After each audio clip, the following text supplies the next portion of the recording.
Nous voici donc le 27 août. À 8h du matin, puis à 8h30, Khalid lance 2 dernières tentatives de pourparlers.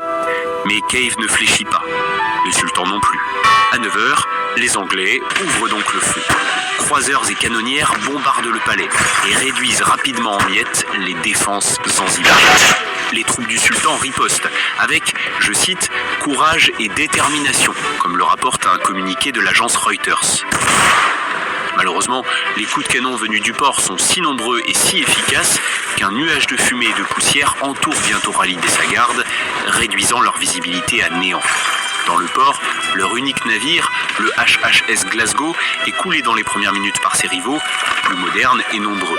Sous le feu incessant des Britanniques, le peuple de Zanzibar est obligé de rendre les armes.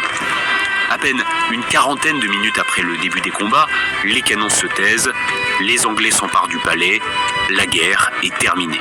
Khalid parvient tout de même à s'échapper et à trouver refuge au consulat allemand. On ignore la durée exacte de cette guerre express, les journaux de bord se contredisent et les historiens aussi. Faut-il placer la fin du combat à l'arrêt des bombardements ou à la prise du palais ?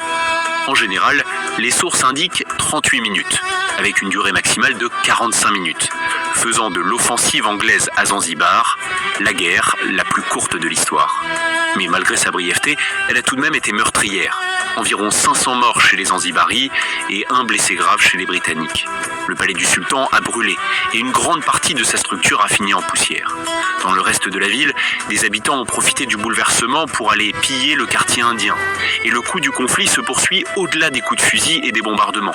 Les partisans de Khalid sont arrêtés et condamnés à payer de fortes amendes en échange de leur liberté. Nombre d'entre eux ont fini ruinés et ont été contraints de quitter le pays. Khalid ibn Barrak, pour sa part, est brièvement recapturé par les Anglais à Dar es Salaam durant la Première Guerre mondiale. Il est alors exilé aux Seychelles, mais sera finalement autorisé à retourner en Afrique de l'Est. Il résidera à Mombasa jusqu'à sa mort, à l'âge de 52 ans.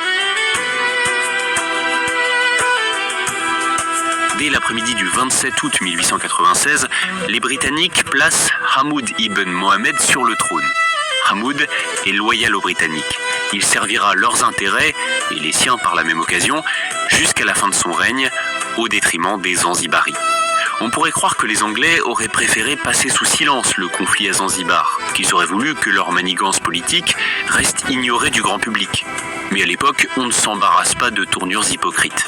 Dans un article du Standard paru au lendemain du combat, un journaliste britannique écrit « Le Bureau des Affaires étrangères a décidé de poursuivre l'administration de l'île sous le règne d'un souverain symbolique, dont les actions sont dirigées et contrôlées depuis Downing Street. » L'auteur de l'article en profite pour peindre un portrait infâme et profondément raciste de Khalid, le qualifiant d'usurpateur et l'accusant d'avoir empoisonné le sultan.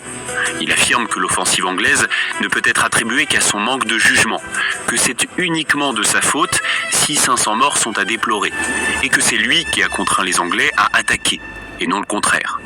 Mais les Zanzibaris voient les choses autrement. Pour eux, la guerre la plus courte de l'histoire est avant tout un moment significatif dans le destin de leur pays, et une date clé dans leur lutte pour l'indépendance.